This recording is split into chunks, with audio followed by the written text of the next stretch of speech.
پر افغان بن سټوک مشهور او د افغانستان د کرکټ روخان راتلونکي وفي الله ترخیل صاحب را سره دی او د پر ژوند او کرکټ سره لاندې خبرې کوم. ترخیل صاحب ستړي مشي. بسم الله الرحمن الرحیم. سلامونه تاسو لیدونکو ته مننه. خوشاله ډیره مننه. ترخیل صاحب لومړی خبره شپږیز ته نن دوهمه سیالي و او ډیر ښه پرفارمنس دی وکړه.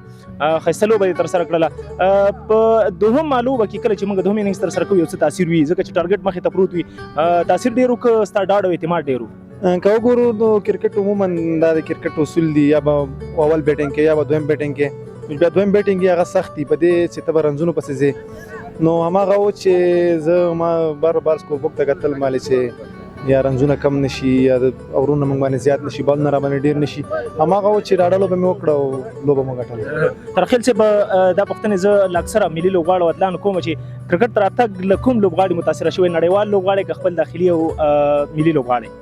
که وګورو ما 2019 کې کرکټ شروع کړ هغه وخت چې افغانستان په ورلډ کپ کې لوبې وې نو هماغه و چې لوبې مو کتلې بدبختانه افغانستان ته لوبې وبایللې نو هماغه لوبې نه پس چې افغانستان وبایللې نو ما زړه ته دا خبر راغله ماله چې زه به هم کرکټ کوم انشاءالله افغانستان ملي ټیم ته به ځان رسوم افغانستان لپاره به میچونه ګټم. یعنې د بریا لپاره ستا دغه تکل پیدا شوی دی چې د کرکټ وکړې او افغانستان بریا ته ورسې. په خوښو باندې غږیږو د خوښې بالر دی کوم یو دی چې ته ورته ودرېږي او بیټینګ ترسره کړې او پر وړاندې ښه کارکردګي وکړي؟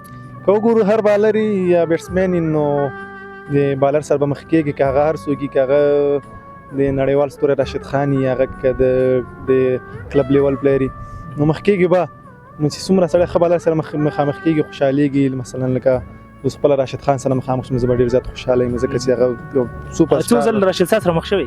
تر اوسه ورسره نه یم مخ شوی. بیخي نه مخ شوی؟ ښه. او مجیب سره مخ شوی یم. څنګه ستا کارکردګي د هغوی په وړاندې څنګه هغوی نو په سوینګ کې ځانګړی مهارت لري؟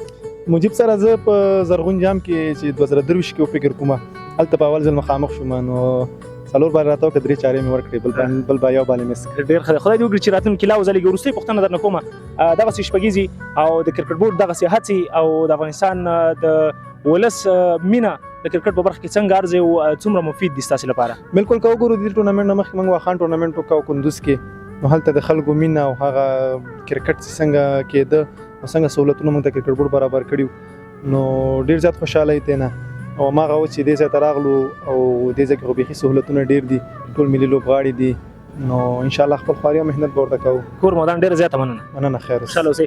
افغان بن سټوک او د افغانستان د کرکټ روخان راتلونکي وفي الله ترخیل چې سره مخابرې وکړي. نور پلیران او نور اتلان هم شته د هغوی سره درته هم غږیږو.